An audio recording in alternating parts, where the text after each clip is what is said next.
رسول پاک کا وصال ہوا نا، حضرت بلال نے منہ سے لفظ ہی کوئی نہیں ادا کیا.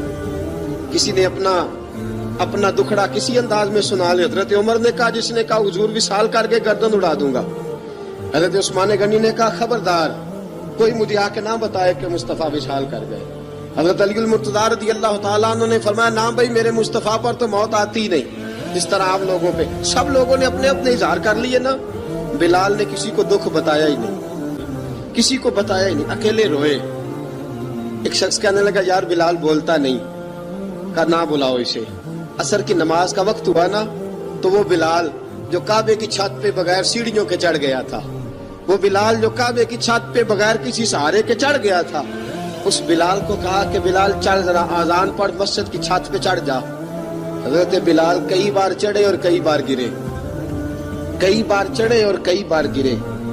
حضرت بلال، مدد کرنا، میری مدد کرنا، اب مجھ سے چڑھا نہیں جاتا، اب مجھ سے جایا نہیں جاتا. جناب سلمان فارسی نے بھی سوال نہیں پوچھا کہ بلال تو بیمار ہے، یہ نہیں پوچھا.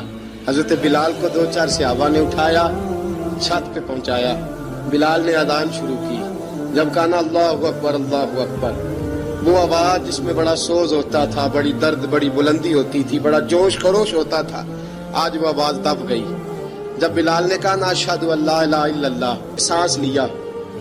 جب کہا نا اشہد ان محمد رسول اللہ، جو سارے چپ کھڑے تھے نا، ان میں سے ایک بابا رو پڑا جس کا نام ابو بکر صدیق تھا.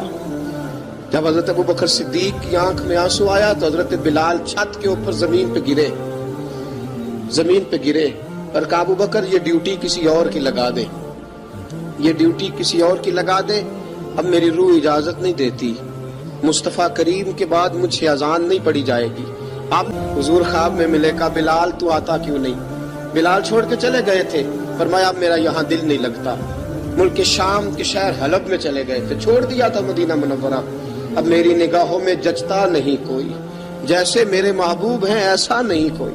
حضور خواب میں ملے، آئے مدینے. حضرت بلال آخری بار، لوگوں نے کہا اذان پڑھو. کہا مجھے وہ اذان بھول ہی گئی ہے جو مجھے مصطفیٰ کریم کے زمانے میں پڑھا کرتا تھا، مجھ سے نہیں پڑھی جاتی. نہ مجھے کہو، میں کیسے پڑھوں؟ امام حسن اور حسین نے آ کے دامن تھاما نا، تو کہا بیٹا میں تمہاری نانی کا بھی نوکر رہا ہوں، میں تمہاری ماں کی چکی بھی پیستا رہا ہوں، مجھ سے کوئی فرمائش نہ کر ڈالنا. میں نے نوکری کی ہے، اور مجھے اگر اللہ نے توفیق دی تو میں تمہارے بچوں کے پیر بھی دھویا کروں گا. لیکن امام حسن رضی اللہ تعالیٰ عنہ نے فرمایا، بلال ایک بار تو اذان سنانی پڑے گی. سنائی بلال نے.